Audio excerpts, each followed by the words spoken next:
Hi everybody and welcome back to Let's Play Dragon Quest XI, and it's part 100. Anyway, so last time out we headed to the Temple of Lost Time, and basically we were told that there is a way for us to travel backwards in time and rescue Veronica, basically save her before she dies. But we have to basically destroy the current timeline in order to do that, and it's incredibly risky for us because we might get caught up in we get caught up in a lot of danger. You know, we could be trapped forever. So yeah. Sorry. So that leads us to this moment where basically our entire party basically says, no. This is too dangerous. You know, Veronica gave up her life to kind of save you and to make sure that you would save the world. Sorry, fucking hell. You know, we can't, you know, they're basically saying, you know, we can't lose you again. We can't make you do this. You can't, you know, it's too dangerous. It's too risky. You could really, you know, you could really die here.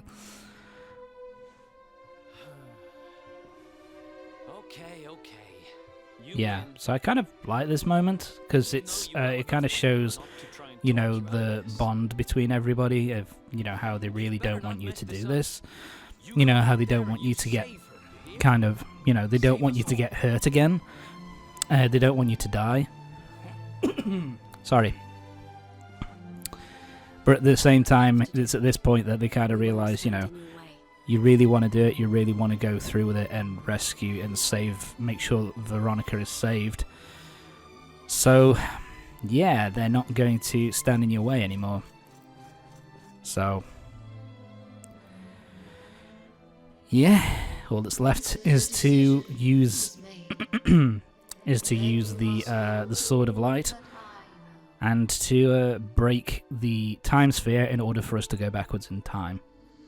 To lose time will be to lose much. But some summons of your present self will remain. My apologies. Basically what the Timekeeper means by this is that basically you'll go back in time, but you'll get to keep all of your levels, all of the abilities that you've unlocked up to this point and all that stuff you get to keep. You also get to keep all of the items that you've earned up to this point, as well as all the weapons and stuff like that. So everything in your inventory you'll get to keep as well. So, yeah.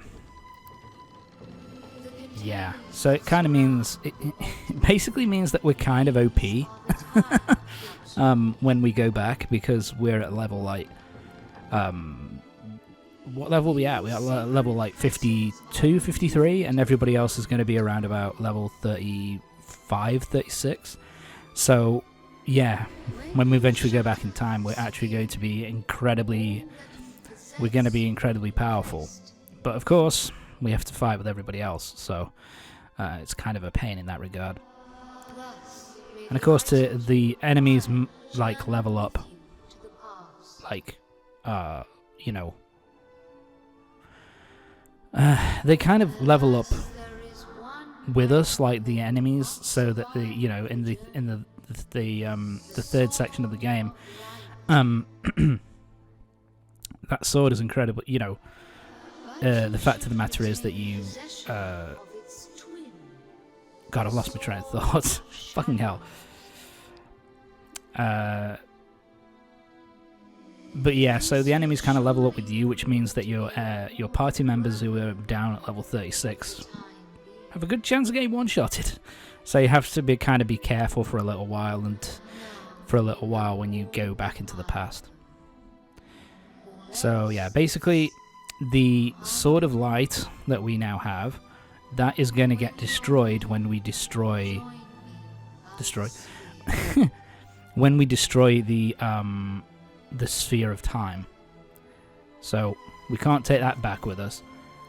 However, we are able to take the Sword of Darkness with us, which actually, in all honesty, is probably the strongest weapon you could have at this moment in time.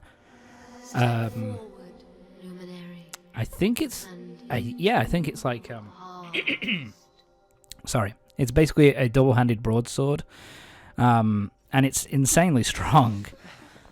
Wait. It's probably the most I think it is at this point the most powerful weapon in the game, but just not by much. When you meet me in the past, we will be enemies again. But know this. I stand ready to pledge myself to your cause once more. To be your sword, your shield, your unswerving companion. Yes, yes, very Yeah, because this is the thing. Basically, this is Now, if you've quite finished frowning and because of the staring actions that you're now taking, you're essentially killing this this version of these I look characters. forward to seeing you So you in the know, past.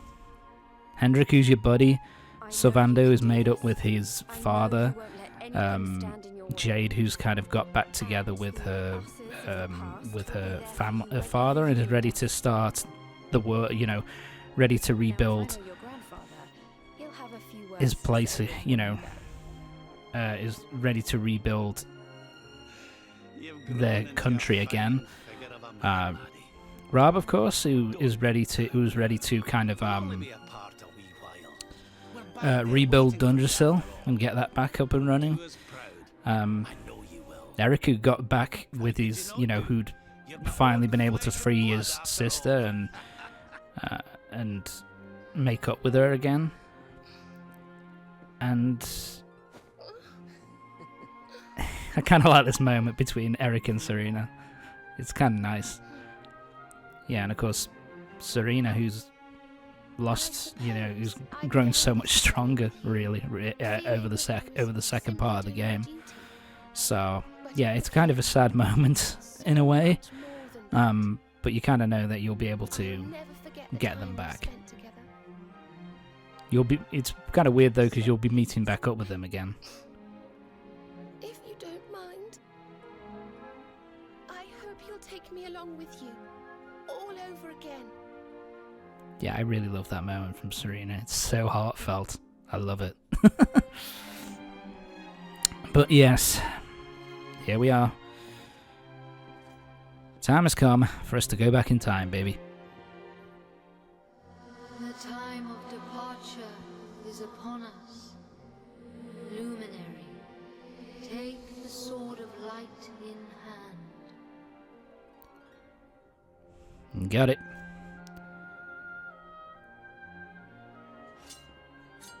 Time to bring out this. Yeah, the guy. It's weird, man, because the sword of light is basically a one-handed sword, but whenever the hero kind of wields it in cutscenes, he's always got both hands on it, so it's kind of a strange thing. But sorry. But anyway, the sphere of time has been cracked. Everything's gonna go back to just before Yggdrasil fell. This isn't goodbye. Not by a long shot. Yeah, see you later, basically. Everything will be alright. See you on the other side. But yeah, basically this timeline has basically been destroyed. And we're now going back to before everything happened.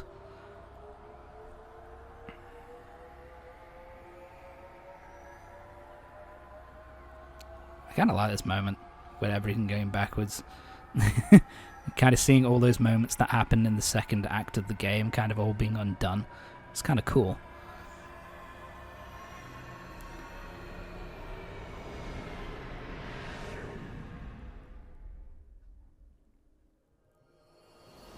Take care and remember. This is something I kind of like about this as well, because time travel, time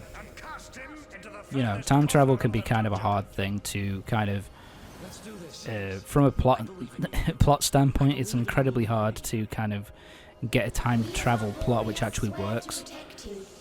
I think in Dragon Quest XI it does actually work pretty well though, because of the fact that it's not easy to kind of do. it requires, you know, the luminary to do it with the Sword of Light in order to be able to destroy the sphere of time, to be able to travel backwards in time. So I kind of like that. That it's not a super easy thing to be able to do, that it's not kind of repeatable, which is kind of the problem with a lot of... It's kind of the problem... a big part of the problem with a lot of time travel plots. But anyway... So yeah, it dumps us off just on the outskirts of Arboria. So yeah, we wow, we look really evil carrying this on our backs. But hey, it's the best weapon we've got at this moment in time. So here we are.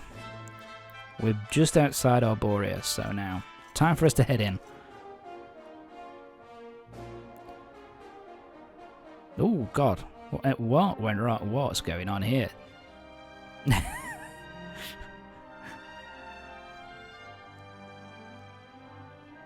Ugh. That texture did not look good. Anyway, sorry. So yeah, we've got to head to the cathedral to see what's going on.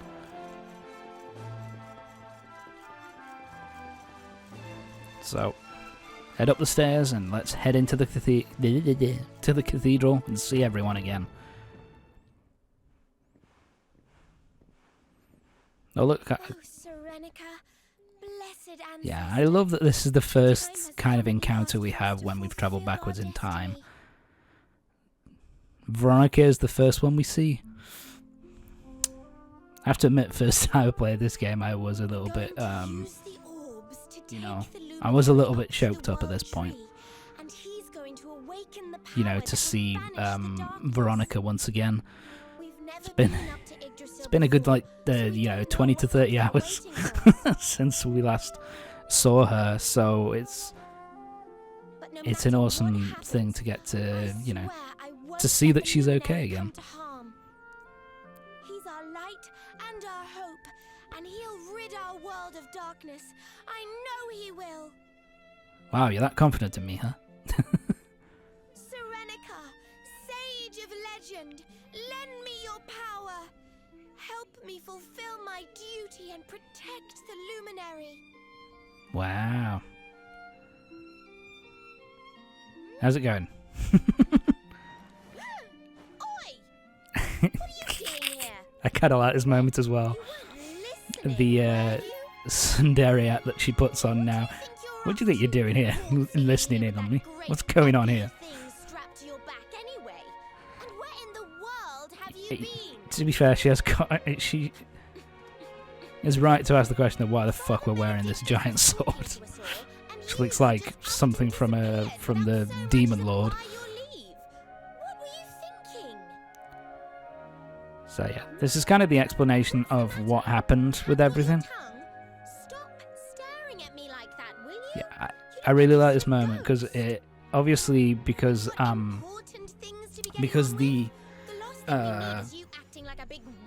you know, the luminary, because our main character doesn't really have expressions and doesn't really, you know, communicate his thoughts all that much. Obviously, silent protagonist and all that shit. It's kind of nice that Veronica is like, you know, talking about how surprised you are to see her again and how, you know, how you've got a look on your face like you've seen a ghost. So I kind of like that. I like that from Eric. Supposed to be the good guy, remember? Yeah, I know. But it's the strongest sword I've got at the moment, so I'm gonna have to stick with it for now. Take the orbs and offer them up to the altar at the top of the mountain. Yeah, sorry. Also, the explanation is that basically, from their perspective, you just kind of fucked off and disappeared. And that kind of explains why you're out on the outskirts of town. You know, on the outskirts of Arboria. And why you've kind of not been seen by them for a little bit. But anyway, that's going to be it for this part. Join me next time for the next part of Dragon Quest XI, when we're going to be doing some familiar shit. We've got to basically go back to the top of Yggdrasil and get to the heart of Yggdrasil to get the Sword of Light, so that we can stop Jasper and Morrigan from destroying the world. So yeah, see you next time.